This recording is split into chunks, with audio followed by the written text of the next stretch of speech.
Imagine a world where the past feels like the future, and the future feels like a faded memory of a time that you can barely remember.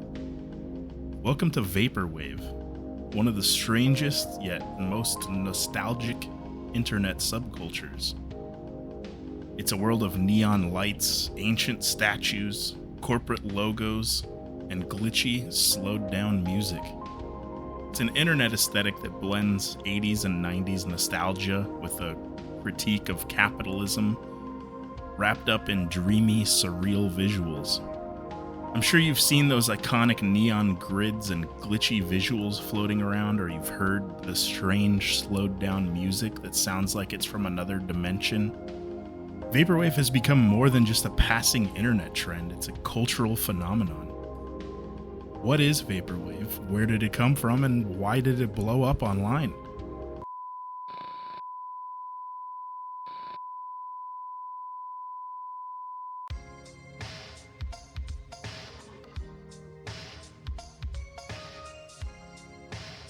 Vaporwave is a genre that blends music, art, and nostalgia in a way that feels haunting and also oddly comforting.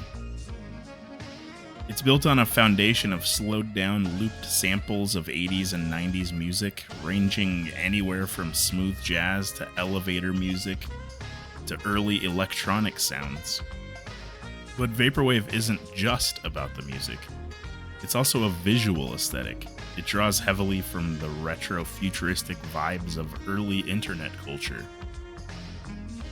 Think about Windows 95, VHS tapes, old Japanese ads, corporate logos from a time when the future seemed bright and digital tech was new and exciting.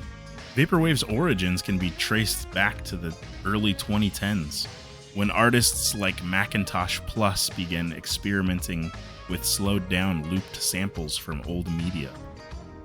Albums like Chuck Person's Echo Jams Volume 1 and Floral Shop by Macintosh Plus became cornerstones of the genre. Take Floral Shop, for example. The track with this name is a modified sample of Diana Ross's It's Your Move. By distorting it and looping it, it takes on a completely new meaning. It feels almost distant, like you're listening to a memory that's been corrupted by time.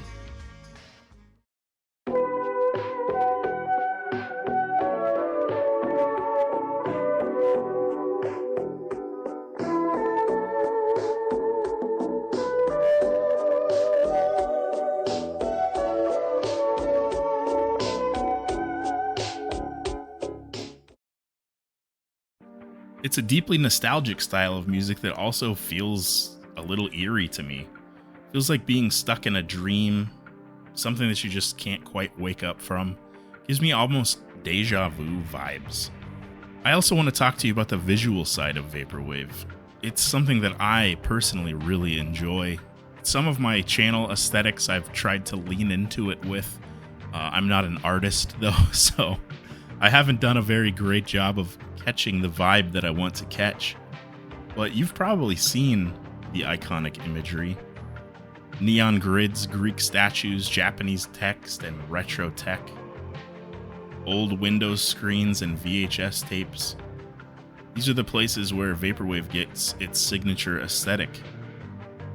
It's a mix of both high art and lowbrow consumer culture. There's something haunting about seeing a glitchy 3D bust of a Roman statue next to a retro-futuristic corporate logo or a deserted shopping mall. It feels like the digital equivalent of looking at a faded postcard from the 80s, a time when consumerism was booming and the future felt a little bit too shiny and perfect. One of the core themes of Vaporwave, as we've talked about, is nostalgia. But it's a very specific type of nostalgia. Not just longing for the past. It's a critique of excess consumer culture in the 80s and 90s. The slowed down, dreamlike music is often made from the same corporate jingles, mall music, and commercial sounds that were designed to make us feel safe and happy. Vaporwave takes these elements and transforms them into something that's kinda unsettling. It exposes the emptiness and the artificiality of these promises. It's like walking through a dead, empty mall and hearing the faint echoes of a time when malls were a thing, when consumerism was at its peak. Vaporwave has evolved and splintered throughout its life, creating a variety of subgenres, each with its own twist on the core themes. You've got future funk that leans heavily into upbeat, funky drums paired with vibrant anime-inspired visuals.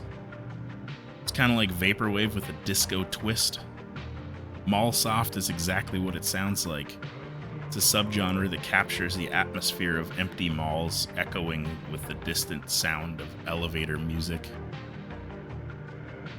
Then you've got a hard vapor, a darker, more dystopian twist on the genre with harsh beats and cyberpunk aesthetics. But why did Vaporwave blow up on the internet? I think it's partially because it's an internet-native genre. It's created by and for people who grew up in the early days of the internet. But it's also because Vaporwave is the perfect blend of irony and sincerity.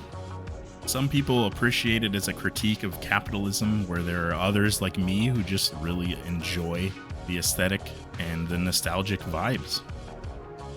It's also tied a lot into meme culture. You'll find Vaporwave references in everything from Simpsons Wave, which combines Vaporwave with distorted clips from The Simpsons, to countless ironic remixes of 90s commercials. There's a great community surrounding Vaporwave, and it's passionate, creative, and constantly evolving. Vaporwave's peak was definitely in the mid-2010s, but its influence is still everywhere. You can find Vaporwave-inspired fashion, art, and music popping up all over the internet. You've seen the lo-fi beats to study to, girl, right? That was definitely influenced by Vaporwave. Lo-fi hip-hop is another genre that blends nostalgia with a calming, meditative vibe. And it's one of my favorite genres. I listen to it all day while working. Vaporwave may have started off as just a niche internet genre, but it has a legacy and it's still going strong. At its core, Vaporwave is a reflection of our complicated relationship with the past. It's nostalgic, ironic, a little bit sad. There are people like me who just appreciate the aesthetic, the sound, the vibe, the feelings it brings. And then there are people who the most important thing is the reminder that even in the digital age, we can't escape the ghosts of our consumer-driven culture. What do you think? Have you heard of Vaporwave? Do you appreciate the aesthetic? Do you listen to any Vaporwave music? What about lo-fi hip-hop?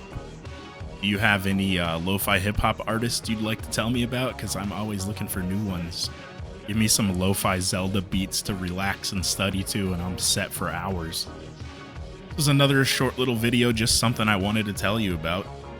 If you enjoyed it, hit the like button and subscribe.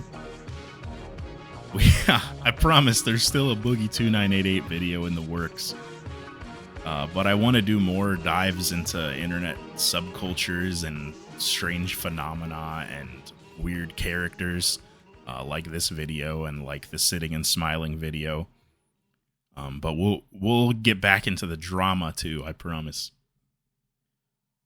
Okay, thank you. Love you. Bye.